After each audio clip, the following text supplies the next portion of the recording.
Hey everyone, and welcome back. Want your ClickUp tasks to sync with your calendar, Slack, and email? In this video, I'll show you how to connect them for free using Zapier or Make.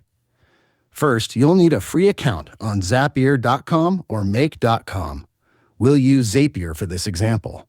Create a new Zap. For the trigger app, search for and select ClickUp. Choose a trigger like New Task in a specific folder or list.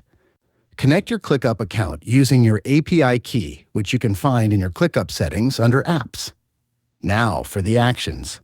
To connect to Google Calendar, choose Google Calendar as the Action app. Select Create Detailed Event and map your ClickUp task name to the calendar event title and the due date to the event time. For Slack, choose Slack as the Action app and select Send Channel Message. Set it to post a message in your team channel whenever a high-priority task is created. For email, you can connect to Gmail or Outlook to send automated notifications.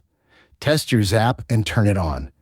Now, your ClickUp tasks will automatically create calendar events and Slack notifications for free. And that's it. You've just connected ClickUp to your essential work tools without any coding. If you set up a cool integration, let me know which apps you connected in the comments. See you in the next one.